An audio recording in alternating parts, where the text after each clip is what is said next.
بسم اللہ الرحمن الرحیم۔ وہ اندھیری رات تھی، ابر کرم زور و شور سے برس رہا تھا، بادلوں کی گرج دل دہلا دینے والی تھی، بجلی کی چمک کسی بھی لمحے آنکھوں کی روشنی زائل کر دینے کو تیار تھی۔ ایسے میں اپنے گھر سے نکلنا بے وقوفی تھا، اور یہ بے وقوفی ماجد اور اس کے 3 دوست کر چکے تھے۔ ماجد، واحد، ثانیہ اور سحرش ویکنڈ منانے اپنے گھر سے نکلے تھے۔ بیان جنگل سے گزرتے ہوئے ایک الگ سا احساس آپ پر طاری ہو جاتا ہے، اور یہ احساس اس وقت وحشت بن کر آپ کو ڈسنے لگتا ہے جب دل کو دہلا دینے والی آواز میں آپ کا پیچھا کرنے لگیں، آپ کا نام پکاریں۔ آپ ان آوازوں سے بچنے کی ہر ممکن کوشش کریں گے، مگر وہ آوازیں ہر گزرتے لمحے کے ساتھ آپ کی قریب سے قریب تر آتی جا رہی ہوں، اور یہ وحشت اس وقت آپ کی جان نکال دیتی ہے جب ایک ہاتھ آپ کے شانے کو چھوئے۔ ایف ایم پر RJ کی پرسرار باتیں سحرش اور ثانیہ کو اپنے سحر میں لے چکی تھیں۔ "اسٹاپ اٹ یار، بند کرو FM کو"، ثانیہ نے جھلا کر کہا۔ اچانک ایک جھٹکے کے ساتھ ماجد نے بریک لگائی۔ "کیا ہوا؟ بریک کیوں لگائی؟" سحرش نے پوچھا۔ "پتہ نہیں، خود بخود بریک لگی ہے"۔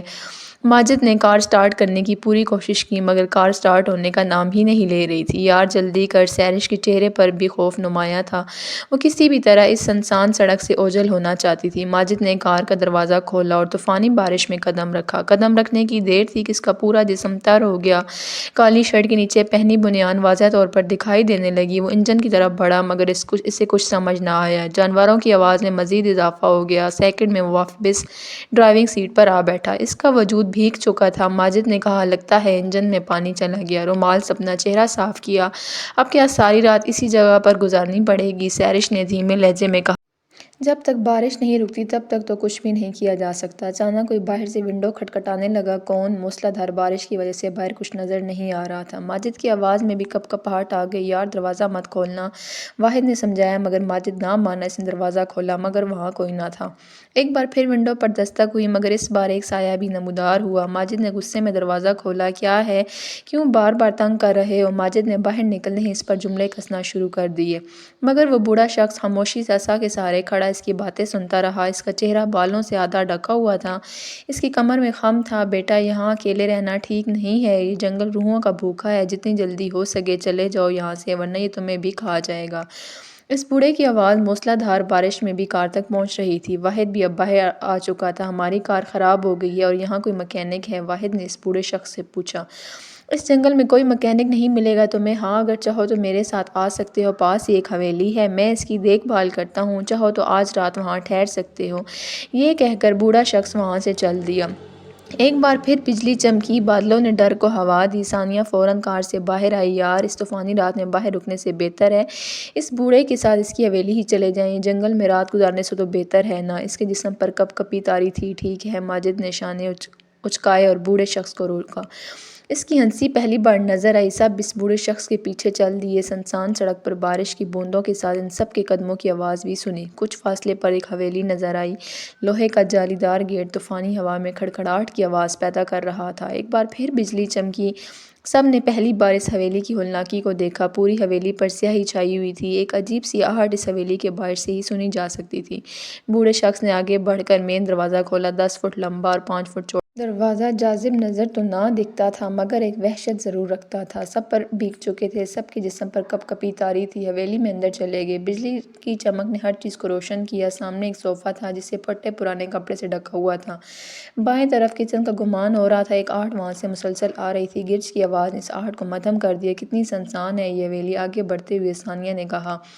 اچانک دروازہ بند ہونے کی آواز آئی۔ سب نے مڑ کر دیکھا، وہاں کوئی نہیں تھا۔ "یہ دروازہ"، سحرش نے کہا۔ اس کا چہرہ اس کے ڈر کو ظاہر کر رہا تھا۔ "یہ حویلی 100 سال پرانی ہے، سب دروازے جام ہو چکے ہیں، کب کھلتے ہیں کب بند ہوتے ہیں پتہ نہیں چلتا"۔ "خیر، تم اوپر چلے جاؤ، آرام کرو"۔ بوڑھا شخص کچن میں چلا گیا اور پھر 4 کینڈلز ہاتھ میں لیے واپس آیا۔ "یہ لو، یہاں روشنی صرف انہی سے ہوتی ہے، اور یاد رہے چاہے کچھ بھی ہو جائے اپنے کمرے سے باہر نہیں نکلنا، ورنہ"۔ کھسیانی ہنسی کے ساتھ وہ واپس کچن میں چلا گیا۔ سب دھیمے قدموں سے سیڑھیاں چڑھنے لگے۔ ہاتھوں میں کینڈلز روشن تھیں، مگر ہوا کے جھونکے اس روشنی کو بھی اچک لے جانے کو تیار تھے۔ اوپر والی منزل پر 4 دروازے تھے۔ سب ایک ایک کمرے میں چلے گئے۔ ثانیہ دروازہ کھول کر کمرے میں داخل ہوئی۔ کینڈل کی روشنی نے اندھیرے کمرے کو نیم روشن کر دیا۔ صرف ایک ٹوٹا ہوا بیڈ تھا، دیوار پر جانوروں کے خاکے بنے ہوئے تھے، بجلی کی چمک ان خاکوں میں جان ڈال دیتی۔ وہ ڈرتے ہوئے بیڈ پر جا بیٹھی، اس کا جسم بھیگا ہوا تھا۔ اس کی نظر الماری پر پڑی، اس نے کینڈل کو بیڈ پر رکھا اور الماری کی طرف بڑھی۔ الماری کھلتے ہی اس پر ایک مکھوٹا گرا، اس کو دیکھتے ہی اس کی چیخ نکل آئی۔ الماری میں جالے ایسے بنے ہوئے تھے جیسے سالوں سے اس کو نہ کھولا گیا ہو۔ ایک چادر الماری میں تھی، اس نے اسے اٹھایا، اوڑھ کر بیڈ پر جا لیٹی۔ ایک کپ کپیس پر تاری تھی، کھڑ کھڑ کی آواز اس کی نیند کو چک لے گئی۔ ایک شخص کی آواز آئی، وہ ڈر گئی، اٹھ بیٹھی۔ قدموں کی آہٹ اسے سنائی دینے لگی، وہ ڈرتے ہوئے دروازے کے قریب گئی۔ کون ہے؟ کون ہے؟ لرزتے لبوں سے پوچھا، مگر کوئی جواب نہ آیا۔ اس نے دروازہ کھولا مگر وہاں کوئی نہ تھا۔ لمبے سانس لیتے ہوئے وہ آگے بڑھی مگر اندھیرے کے سوا کچھ نظر نہ آیا۔ بجلی چمکی تو اس کی آنکھیں کھلی کی کھلی رہ گئی۔ وہاں کوئی دروازہ نہ تھا۔ وہ دروازے جن کے ذریعے سحرش، واحد اور ماجد اپنے اپنے کمروں میں داخل ہوئے تھے، سب غائب ہو گئے۔ ماجد واحد سحرش وہ چلانے لگی، گرد چمک میں اضافہ ہو گیا۔ وہ واپس مڑی تو ایک اور بھی جھٹکا لگا، اس کے کمرے کا دروازہ وہاں نہیں تھا، صرف دیوار تھی۔ وہ گھبرا گئی، ایک سایہ نمودار ہوا مگر پھر آنکھوں سے اوجھل ہو گیا۔ ہر طرف اندھیرا چھا گیا۔ وہ چلانے لگی مگر وہاں کوئی نہ آیا۔ کروٹیں بدل بدل کر ماجد کا جسم ہلکان ہو گیا، وہ نئی جگہ پر اور گیلے کپڑوں میں سو نہیں پا رہا تھا۔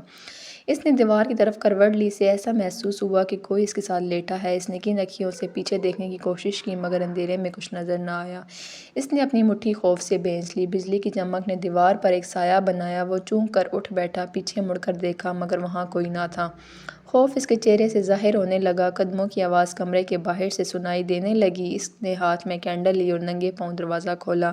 باہر کوئی نہیں تھا، صرف اندھیرا اور وحشت تھی۔ وہ آگے بڑھا اور واحد کے کمرے کا دروازہ کھٹکھٹایا مگر اس نے دروازہ نہ کھولا۔ اچانک سحرش کے کمرے سے ایک شخص کی آواز آئی، وہ اس کے کمرے کی طرف بڑھا۔ سحرش، تم ٹھیک تو ہو؟ دروازہ کھولو۔ وہ دروازہ کھٹکھٹانے لگا مگر کوئی جواب نہ آیا۔ چیخ بھی غائب ہو گئی، پراسرار خاموشی نے آ گھیرا۔ اسے ایسا محسوس ہوا کہ کوئی اس کے پیچھے ہے۔ اس نے مڑ کر دیکھا مگر وہاں کوئی نہ تھا۔ ہاتھ میں موجود کینڈل ہوا کے جھونکوں سے بجھنے کو تیار تھی۔ ثانیہ کا دروازہ کھلا تھا، وہ آگے بڑھا، کمرے میں داخل ہوا مگر وہاں ثانیہ موجود نہ تھی۔ ثانیہ، اس نے پکارا مگر کوئی جواب نہ آیا۔ وہ چلتے چلتے سیڑھیوں کی طرف بڑھنے لگا، کچن سے آہٹ سنائی دینے لگی۔ ثانیہ، یہ تم ہو؟ اس نے نیچے جھانکتے ہوئے پوچھا مگر کوئی جواب نہ آیا۔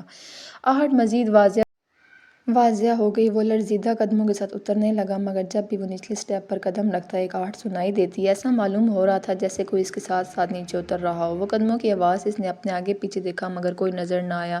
ایک تند خوف ہوا کا جھونکا آیا اور کینڈل بجھ گئی۔ اندھیرے نے آ گھیرا، حویلی کے مین دروازے پر دستک ہونے لگی مگر جب وہ اس کے پاس گیا تو وہ دستک کی آواز گل ہو گئی، اس کے ہاتھ کانپنے لگے۔ وہ پلٹا تو ایک سایہ کچن میں جاتا دکھائی دیا۔ وہ دھیمے قدموں کے ساتھ بڑھنے لگا۔ وہ برسات کے موسم میں پسینے سے شرابور تھا۔ یہ پسینہ خوف کا تھا، وحشت کا تھا۔ وہ کچن کے دروازے کے قریب تھا، اس سے پہلے کہ وہ آگے بڑھتا اس کی شانوں پر کسی نے ہاتھ رکھا۔ ایک چیخ کی آواز، اس کا سانس پھول گیا۔ آہستہ سے پلٹا، وہاں ثانیہ تھی جو خود بھی خوف کے پسینے میں ڈوبی ہوئی تھی۔ تم؟ اس کی آواز ہکلانے لگی۔ سانس کو بحال کرنے کی کوشش کی۔ ماجد، اس حویلی میں کچھ نہ کچھ گڑبڑ ہے، ہمیں یہاں سے چلے جانا چاہیے۔ ثانیہ نے گھبرا کر کہا، تم ٹھیک کہہ رہی ہو، ہمیں باقی دونوں کو بھی آگاہ کر دینا چاہیے۔ تیز قدموں کے ساتھ وہ واپس اوپر آ گئے۔ اف، کتنی گرمی ہے۔ واحد نے اپنی شرٹ اتار کر زمین پر پھینک دی اور دوبارہ بیڈ پر لیٹ گیا۔ چند سیکنڈ بعد وہی شرٹ کسی نے زمین سے اس کے منہ پر اچھال دی۔ وہ چونک گیا، ادھر ادھر دیکھا، کھڑکی کھلی تھی، لگتا ہے ہوا کچھ زیادہ ہی تیز چل رہی ہے۔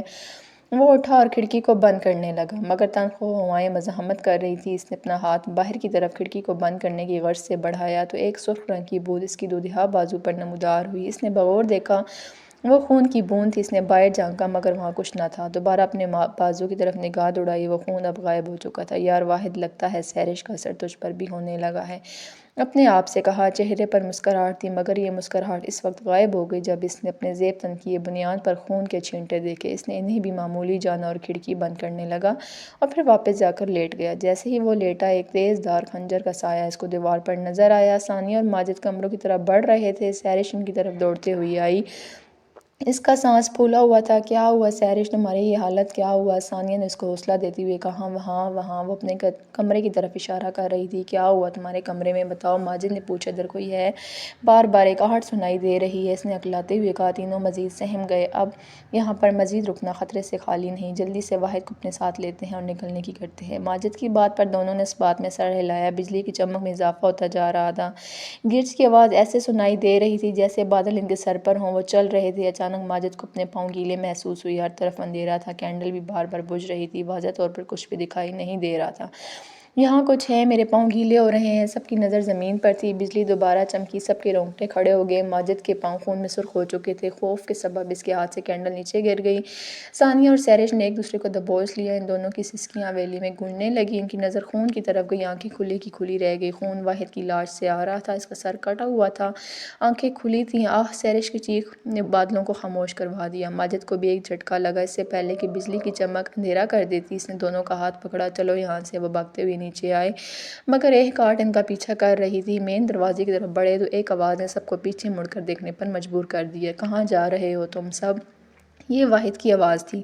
تینوں اسے وہاں دیکھ کر ڈر گئے۔ وہ بنیان اور پینٹ زیب تن کیے ہوا تھا۔ اس کی بنیان پر ابھی بھی خون کے نشان تھے۔ مگر تم تو، ماجد نے ہکلاتے ہوئے کہا۔ میں کیا؟ دور ہٹو، ہمارے قریب مت آنا۔ ہم اچھی طرح جانتے ہیں کہ تم واحد نہیں ہو، ماجد نے پیچھے ہٹتے ہوئے کہا۔ مگر وہ مسلسل قریب آ رہا تھا۔ یار تم کیسی باتیں کر رہے ہو، میں واحد ہی ہوں۔ وہ ان کی باتوں پر حیران تھا اور ان کی طرف قدم بڑھا رہا تھا۔ میں نے کہا وہیں رک جاؤ ورنہ۔ ماجد نے دیوار کے ساتھ لگے ایک گلدان کو اس پر پھینکا۔ آہ! پاگل ہو گئے ہو کیا؟ اس کے بازو سے خون بہنے لگا۔ تمہارے بازو سے خون؟ سحرش آگے بڑھنے لگی۔ جب اتنی زور سے مارو گے تو خون تو بہے گا۔ سب اس کی طرف بڑھنے لگے۔ اگر تم زندہ تو وہ لاش کس کی تھی؟ ثانیہ نے گھبراتے ہوئے کہا۔ کون سی لاش؟ کیسی لاش؟ واحد چلا کر بولا۔ یار ہمیں جتنا جلد ہو سکے اس حویلی سے نکل جانا چاہیے۔ اس حویلی میں ضرور کچھ نہ کچھ ہے۔ ہمیں یہاں نہیں رہنا چاہیے، ماجد نے واضح طور پر کہہ دیا۔ مگر اس بارش میں کہاں جائیں گے ہم؟ واحد نے پوچھا۔ کہیں بھی یار، مگر اس حویلی میں اب نہیں رک سکتے، ثانیہ نے کہا۔ سحرش دروازہ کھولنے کے لیے آگے بڑھی، مگر دروازہ کھولنے کا نام ہی نہیں لے رہا تھا۔ یار دروازہ نہیں کھل رہا۔ ماجد اور واحد نے بھی مدد کی، مگر بے سود۔ اس حویلی سے نکلنا اتنا آسان نہیں ہے۔ ایک خسیانی ہنسی ہوا میں گونجی۔ سب ادھر ادھر دیکھنے لگے، مگر وہاں کوئی نہ تھا۔ بجلی کی چمک بھی اس آواز کے مجسم کو سامنے لانے میں ناکام تھی۔ کون ہے؟ سامنے کیوں نہیں آتا؟ ماجد نے للکارا۔ تمہاری موت۔ ایک سایہ نمودار ہوا۔ بجلی چمکنے لگی، بادل گرجنے لگے۔ وہ سایہ ہر گزرتے لمحے میں اپنی شکل تبدیل کر لیتا تھا۔ پہلے وہ ماجد کی شکل میں ظاہر ہوا، پھر سحرش کی شکل میں نظر آیا اور اگلے ہی لمحے وہ غائب ہو گیا۔ سب پر وحشت طاری ہو گئی۔ دروازہ کھولنے کی کوشش کی، مگر وہ بند رہا۔ سب نے باہر کے راستے کی تلاش شروع کر دی، مگر راستہ نہ ملا۔ چیخوں کی آواز تیز ہو گئی۔ بجلی کی چمک نے سب کو جدا کر دیا۔ اگلے ہی لمحے سب ایک دوسرے کی آنکھ سے اوجھل ہو گئے۔ سب ایک دوسرے کی آواز سننے سے قاصر تھے۔ رات کا طوفان اب تھم چکا تھا۔ سیاہی کی جگہ روشنی نے لے لی۔ ایمبولینس کی آواز میں حویلی کے اندر سنائی دے رہی تھی۔ 4 لاشیں ان میں رکھی جا چکی تھیں۔ سب ان لاشوں کی حالت کو دیکھ کر حیران تھے۔ 3 کی موت ایک ہی طریقے سے ہوئی تھی۔ تینوں نے اپنی نبض کاٹ ڈالی تھی۔ جسم پر کسی بھی قسم کی خراشوں کے نشانات نہ تھے سوائے ایک لاش کے۔ اس کا سر دھڑ سے جدا تھا۔ ایک تیز دھار خنجر سے اس کا سر کاٹا گیا۔ خنجر بھی لاش کے پاس سے ملا، مگر اس پر چاروں کی انگلیوں کے نشانات تھے۔ اسی خنجر سے سب کی نبض کاٹی گئی۔ پولیس آج تک یہ معاملہ نہ سلجھا سکی کہ ان سب کی موت کیسے ہوئی۔